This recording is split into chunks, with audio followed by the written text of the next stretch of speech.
제23장 무리방 선출대회 32화.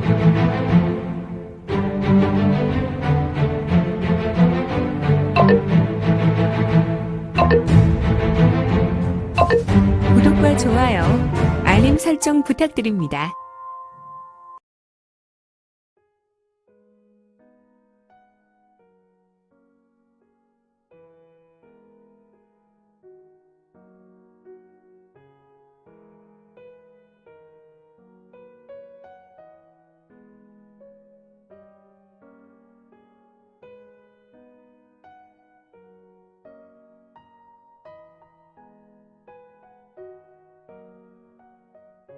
제23장 무리망 선출대회 32화. 현재 철가장의 가주 철인수 주변으로 내몽고의 무무열교가 가깝게 있었고, 이 무무열교의 무력은 지금 정파나 무가에 비해 방대한 세력과 무력이 있었기 때문에 철인수는 정파인들 앞에서 자신이 있었다. 물론 철가장 혼자서 팽가나 진주엄가를 상대하는 것은 무무열교가 아니더라도 능히 해결할 수 있다고 생각했지만 말이다. 하지만 팽가의 가주는 철인수를 보고 붉은 얼굴을 할 뿐, 그의 도발적인 말에 유구무원이었으며 다만 씩씩거리는 숨소리만 장내에 흘릴 뿐이었는데, 그 문제는 이미 합의를 보았어. 철가주, 무리방이 사할의 의견 지분이 있으니까 그가 결정할 것이오. 제갈등룡은 좌중을 돌아보며 단호하게 이야기하였다. 제갈등룡의 말에 사람들은 잠잠하였고, 흥분하여 일어났던 팽가주, 진주엄가의 가주와 철인수 등은 자리에 앉았다. 이 팽팽한 긴장감은 지금 일어나 노려보고 있었던 가주들의 문제만은 아니었다. 사실 원나라가 중원을 100년 동안 다스렸을 때 무림의 질서도 상당히 변화가 있었다. 원나라의 영향력에 철가장과 같은 가문과 중소문파가 구름대와 같이 양대와 같이 일어났다. 안희성에 전통적으로 대난공세가가 있었지만 적종문과 같은 신흥문파, 즉 사파의 문파가 다수 일어났다. 그들은 호시탐탐 안희성을 노리고 있었다. 또한 호복성은 요지궁이라는 사파가 종교 형태로 양민과 무리민을 많이 모아서 최근 그 영향력이 형산파와 장사백리 세가를 압도하고 있었다. 그리고 운남성과 사천성에는 정사의 어디에도 소속되지 않은 신흥문파인 제왕천이라는 문파가 그 세력을 기하급수적으로 확장하고 있었다.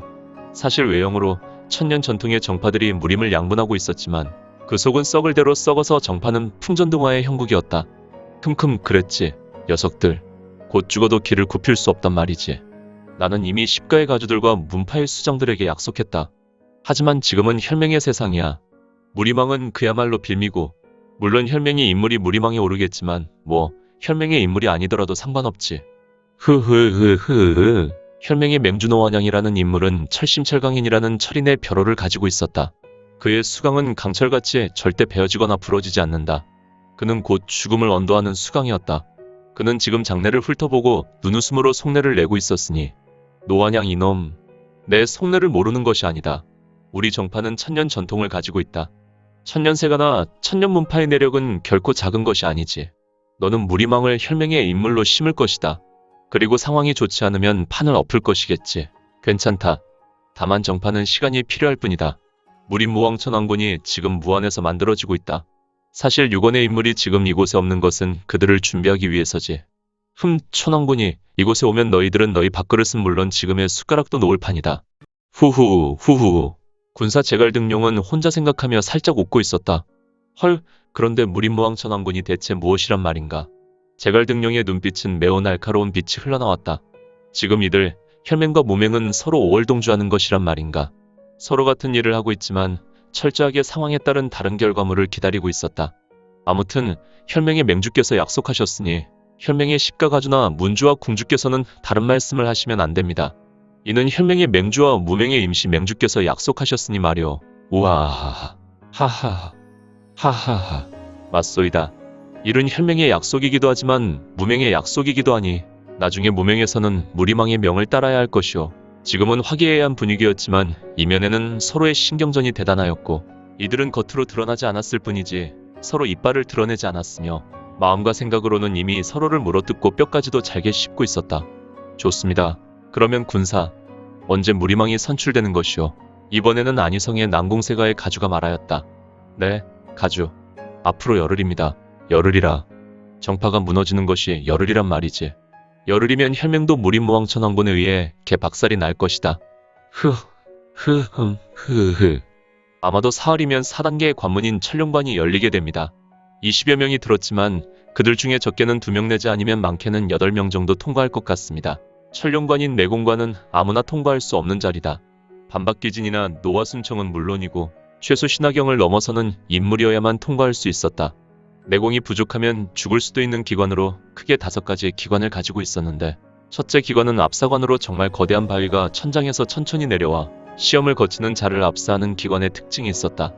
능히 오기조원의 경지에 이른 자, 즉 옹기주식을 할 때 서기가 흘러나와 머리 위에서 5개의 고리가 생기는 자만이 이 기관을 통과할 수 있다. 두 번째 화관은 지옥 불이 바닥에서 올라오는데, 능히 외공은 금강불개지체를 이뤄야 그 열기를 이길 수 있고, 신법은 육지비행술이나 건풍비행술을 흉내내야 화강을 도강할 수 있으리라.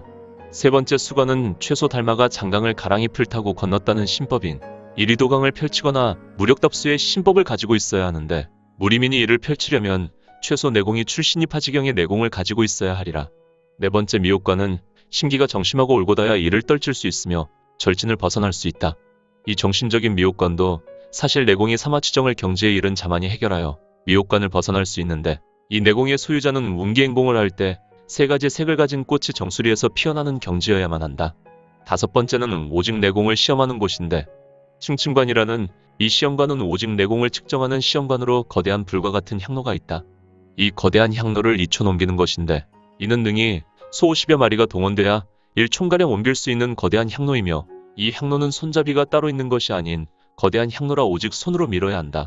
물론 이 향로는 화관과 같은 열기로 필시 그 속에는 화관의 풀물불과 같은 것이 활활 타오르고 있을 것이다.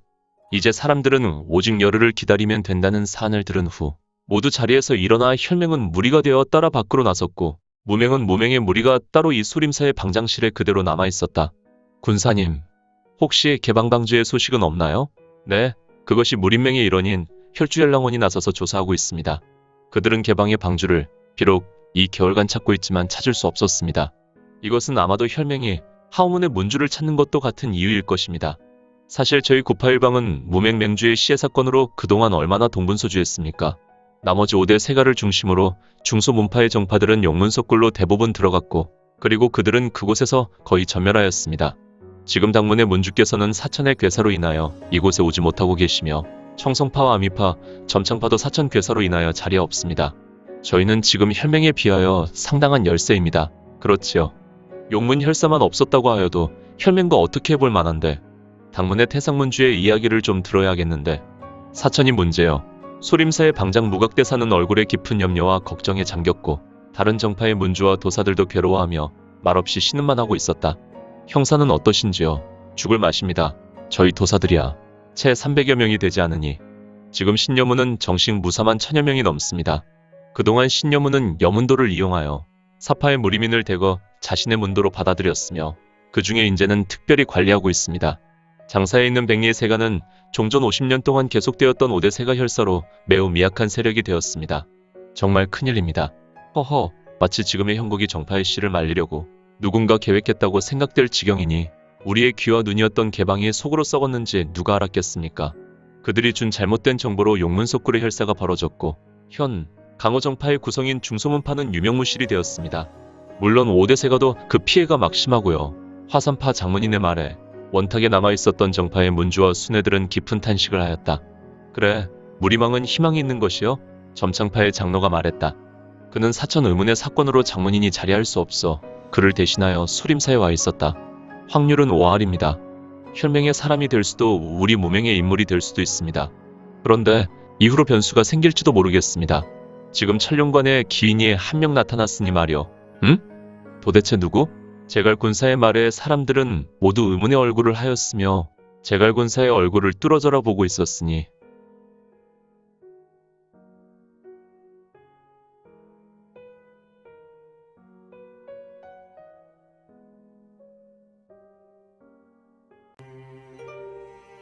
오늘 준비한 내용은 여기까지입니다.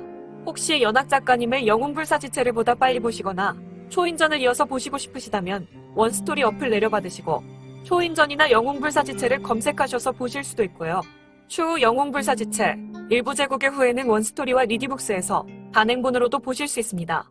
또한 영웅불사지체 2부 제국의 불사오는 원스토리에서 시작하려고 합니다.